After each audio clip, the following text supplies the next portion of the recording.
I'm the scat man. I'm the scat man.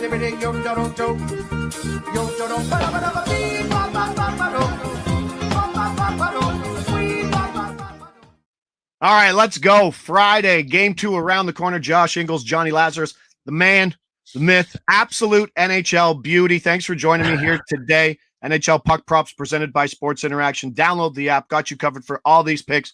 Johnny, how you doing Friday morning, bud? Well, that's high praise, but I'm still riding the high off your Kasperi Kapanen last goal in game 5 last week. That was unreal.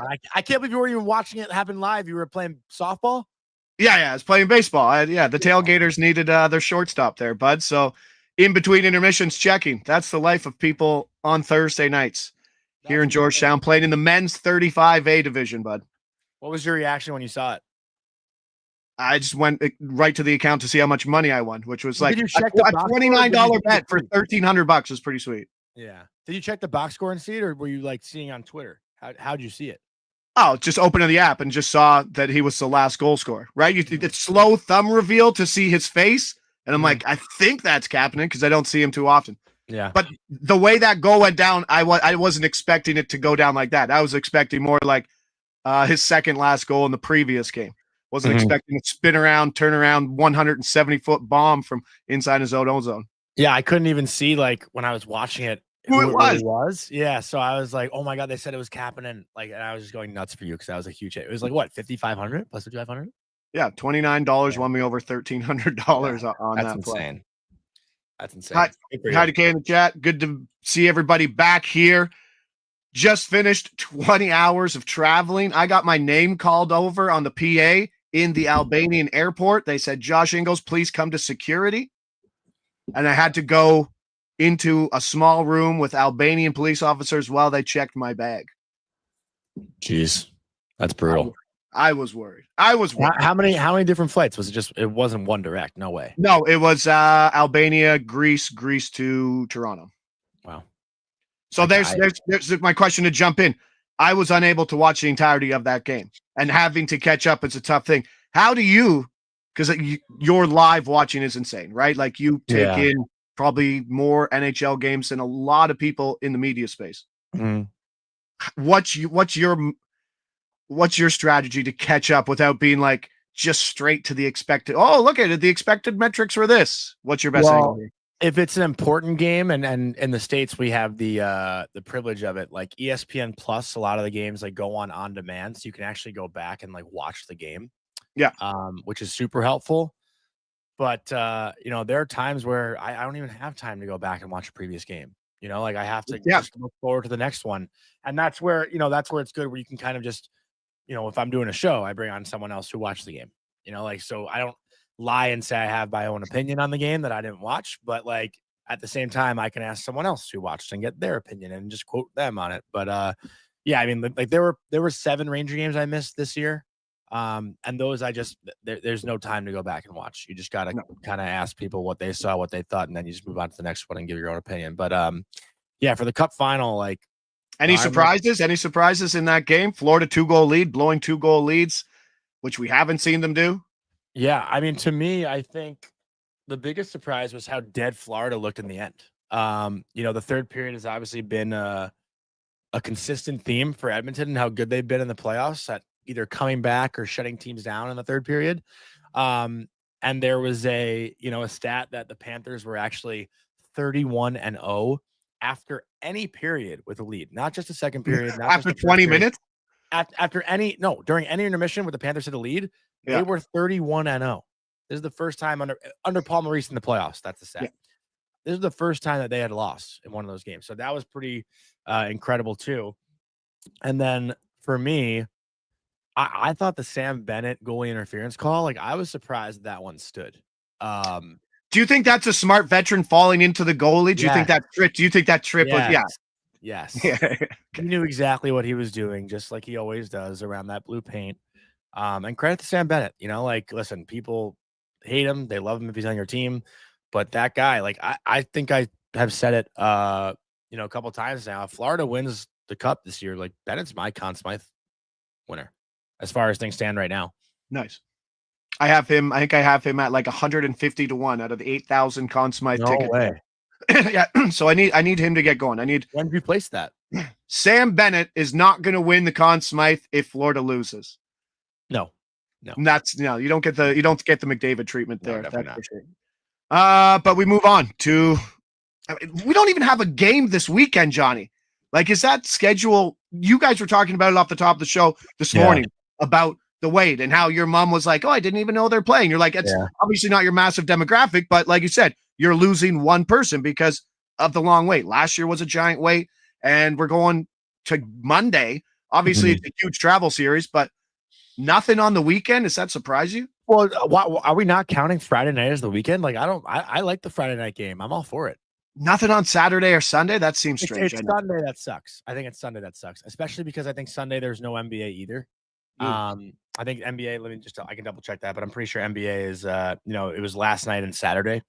So Sunday's kind of a crappy sports day, unless, you know what? The Roland Garros final might be on Sunday, which is nice. Oh, Evan says NBA is Sunday. So that doesn't. Oh, so they're doing 2 days between? Oh, wow. Okay. We take it. Kay, no, standing up for Kay in the chat. No, she did stay that, but Kay does up a great big point there that happened just before we got on air. Pete DeBoer, and his big mouth not sticking up for his goalie. And are you surprised at that situation? And on the same side, Pete DeBoer seems like a guy who's maybe burned a few bridges along the way. Is he getting the spot quickly or no? I didn't think the Ottinger thing was as dramatic as others made it out to be. To be honest, like, listen, DeBoer had spoken openly about the fact that they were leaning on even starting DeSmith in Game 4 because Ottinger was having some sort of, was it like a respiratory issue or something that I read, something like that. So it wasn't like it was just such an emotional decision in the moment. You know, it's something that they had thought about going into Game 4. Obviously, Game 5 starts the way it was, or the way it did, and Ottinger was not pleased with his performance. Like, he let up 2 goals. You know, he understands. Ottinger knows more than anyone. And I thought it actually was a gutsy play by DeBoer to do that. You know, he said, like, you know, there was one snippet of the quote that made its rounds, but the entire quote itself was like, "We're looking for a way to spark our team. That's the only thing you can really do in that moment to spark a team." That is. Is it embarrassing for Ottinger? Of course. But I don't know. Like, I don't think it's as big of a deal as maybe others have put it out to be. As Hall points out, 3 Western Conference Finals and gets fired. Does he get a job quickly? I would think so. But what are the vacancies right now? Like, who's left? Boston just filled their spot. Pittsburgh filled their spot. Is Seattle? No, Seattle, I think, hired Lane Lambert. So I don't even know what team is looking for a coach right now. Who's available? Who's left? Would there be any teams that maybe want to make the change now that DeBoer's out that haven't fired anybody? I don't have anybody off the top of my head, but maybe LA. When something opens like that. Maybe LA. I would see LA firing Jim Hiller and maybe taking on Pete DeBoer. There's Jonathan Davis, our boy, saying Ottinger's there for the next 7 years, and DeBoer had 1 year left. He threw him under the bus. I don't know. I think you do bring up a good point in coaching. The easiest thing to do is to say, I'm riding my dogs and I'm going down with them, because you don't have to do anything. Yeah. And it's the path of least resistance. I respect the move. The press conference, like, he was asked what went into the decision. He's answering it. And we always talk about, like, you know, coaches, like, kind of sugarcoating things and not really speaking their mind. Yeah. Like, he provided stats. Like, you know, he you know, if you're Ottinger, yeah, it sucks, but I don't know. Isn't that duality? Isn't that the duality of hockey media? Yeah. Where everyone's going to give you, third lines rolling quotes, and then when someone actually says something, then we jump down their throats. Exactly. Again, like, I don't think it was as big of a deal as it was made out to be, but again, I'm not in that room, so I don't know how players feel about it or how they felt about it or their response. I thought Ottinger handled his press conference incredibly professionally, and you know, at least Ottinger has someone like Connor Hellebuck to look at and be like, because the parallels between those two is somewhat unreal in terms of their nationality, the high level in which they play, and their struggles just to get over those humps in the playoffs. I disagree with Jonathan though. Like he's not going to bring Ottinger back. Like why would you yank him and then put him back in? That's just I think going to mess with the mojo even more. You know, I don't know. I don't know if I've seen that move in a playoff game. Yeah, I don't think I have either. All right, let's win some money. Okay, like that's the exciting part. Let's get something in the bet slip and let's get some money out of the account tonight. Firing it off. Rodriguez has been the man constantly finding different ways to bet him. I think he's still undervalued in terms of he's not on the PP1. He's on the PP2 with the double Ds with Ekblad and Nate Schmidt, but I still like him for an assist. I think as a shooter, he's been priced as a shooter because he's been having to drive lines in the bottom six, middle six. And now that he's with Reinhardt and Barkov, he doesn't have to do that. He has 8 assists over his last 7 games. He's okay. But that PP1, PP2 split in Florida right now, about 55-45. It's not as big, but it's being priced in that way. We go Rodriguez assist plus 170. We go Florida money line at plus 110. I bet it at the same price there. Usually there is a correction in hockey, Johnny, where one game is plus 110 and then they move it because winning 2 games against another team in hockey in a game that just has a ton of breaks is hard to do. We're starting to see that shorten up at plus 105. Taking Kapanen for a point here at plus 155. They did juggle the lines a bit. But his situation is he's either playing with Draisaitl on that second line, or if they stack that top line, then he's playing with Kane and Ryan Nugent-Hopkins, which isn't terrible. That's not – he could be in worse spots there. Corey Perry, that price is changing, but we're going to take him for a power play point plus 275. And my strategy here, if producer Chris, now I'm going to put you on the spot here. If we can get that, if you can copy all those and put it in another banner and then put it on the tracker there, add to tracker at the bottom so we can get all those plays going because I'm kind of just firing through. And the last one I want to go to because it's a market I don't really look at much, Johnny, and it's at Sports Interaction. And usually you have to wait for third period stuff to open in third periods. But getting it early. Edmonton third period team total over 1.5 plus 170. And Florida third period over 1.5 plus 190. I want to play them both. I want to split it. The idea is here to split it, win 7/10 of a unit or 9/10 of a unit and take that. But there is that nice Venn diagram circle piece where we can get both of these overs. We saw what Florida can do. They're not sitting on third period leads. We saw them, especially in other people's barns. Like they want you to hit the aisles quickly. And on the Edmonton side, we've seen what they can do. We've seen them get multiple empty net goals. Like there are ways that all of these hit. And I don't know where it was just one of those things where you just look at the market, you're like, I think we can work with that. So that's what I'm leaning on. Are you expecting a higher scoring game tonight? From this specifically, it seems like you're at least getting 4 goals in this game. 100%. Like my expectations on these plays are still a 4-2 game. Like that, I still think that can hit. I mean, the total's at 6.5 plus 105 to the over. Am I running out to go jump that? No, certainly not. Because I love the under in this game. Yeah, I don't mind it. Like I know I'm on a lot of point stuff, but it's point stuff at plus money. Not looking to run the table. Be lucky if I do. But hey, Juice Pumper in Albania. Hi, Insight. Good to see you. There he goes. Now click put your cursor over it, and then there it is. And let it we'll get her. All good. But no, that's the run here. It's just been the same guys, and that's kind of what hockey betting is. Perry's been an absolute beast playing on that top line, and I don't see how anything goes different. Just take him for a power play point at plus 275, I think is a better angle. Where did you see the line strengths in the Florida side? I saw the third line play less, but we saw Eetu Listerainen, if you're expected goals guy. He led the entire Florida team in expected goals in that game. Didn't obviously get on the score sheet, but that line, fewer minutes, looked better. Which was of the 3 lines, which are still rolling, which one looked the best in game 1? Yeah, Marchand scores that power play goal too. Obviously doesn't count for the line, but he gets one. As far as the line goes for Florida in the second period, I thought the whole team was kind of rolling, honestly. I thought Barkov's line could have been a little bit better. I thought Bennett's line was probably the most impactful. Obviously they get 2 goals in that game as well. Bennett scores that breakaway goal in the second period. He scores that first goal, even though I still haven't seen the puck actually hit off him. I still think Tkachuk will be better, but I think he's playing a little bit hurt right now, and everybody is probably at this time of the year. But Tkachuk seems to be a little bit different. Carter Verhaeghe, I thought, had a pretty strong game. I would say that line, though, the Bennett line was the best line in game one for Florida. But for me, like I like the under in this game tonight, and I really like Edmonton to take a 2-0 series lead. And a guy that like I will go heavy on tonight as far as shots and an assist goes. Ryan Nugent-Hopkins, I think, has been one of the best players, if not the best player outside McDavid and Draisaitl for Edmonton.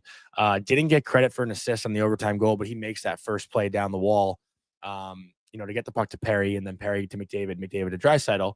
But, Nugent shooting the puck. He's making plays happen. He's now gone 2 games in a row without a point. And in the previous 4 games, he had 7 assists. So a Ryan Nugent-Hopkins assist tonight and Ryan Nugent-Hopkins over on shots tonight is certainly what I'm going to play, as well as the under. For Florida, I would lean again on that second line of Bennett, Verhaeghe, and Tkachuk. Yeah. I would think Barkov is going to have a much stronger game, but I don't know. Like they just looked gassed, and they were a rested team, and they looked pretty tired in the second half of that game. Like I don't really know what to expect from Florida tonight. You always think they're going to have a way to respond, excuse me. And I don't know. This Edmonton team right now just looks a little different, especially on home ice. But we should see the home skate. It's in Edmonton time. So let's see, 2 hours ahead of me, 10. So we should see the home side skate at 12 o'clock today, Johnny. Around there. Yeah. Yeah. But is it still it's pretty optional right now? No, I think a game day, is pretty much full team unless guys like really can. Okay. So we should be able to see where your Nugie Hopkins goes. Yeah. Hopefully you should see most guys out there if they're able to. Yeah. So see if he does go back to the McDavid Perry line, but if not, the off days are usually the optionals. Okay. There we go. Usually the full team. Yeah. So home team skates first, away team skates second, correct? Home team first, away team second. Yes.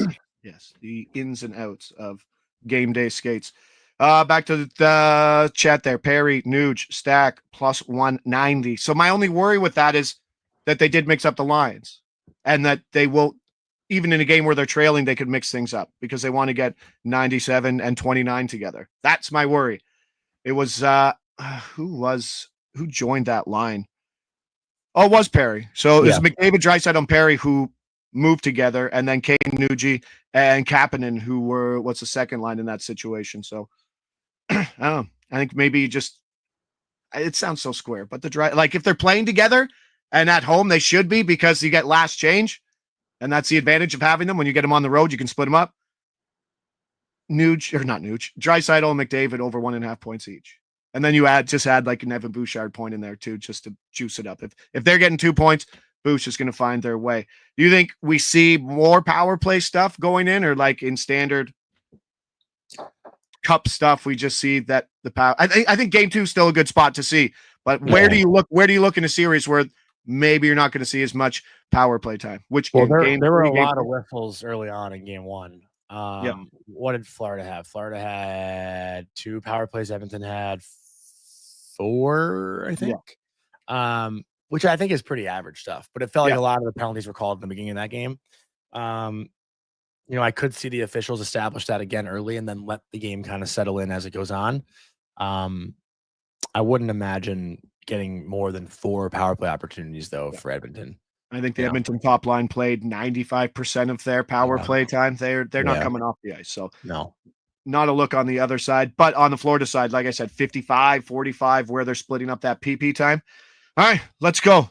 Everything's in the count there. Florida money line, Rodriguez assist plus money, Kapanen point plus 155, a Perry power play point plus 275, and then the third period lineup of both teams going over 1.5 goals, hopefully hitting 1. You just don't want to go into that period tied up. That's the terrifying thing. After 40 minutes, if it's 2-2, you don't want to see just tight game. No one want to lose, and the back-to-back games in overtime. But haven't seen a lot of overtime games. Saw one in game 1. Hopefully we don't see it that other. Remember the 3-1 lead. Yeah, the 3-1 lead got evaporated quick. Bob's goal. Who was that ugly goal on the off wing with the right-handed shot? Arvidsson. Yeah, that was soft. Yeah. His glove side, low glove side has been a little sloppy. But let's go. Have a Friday night.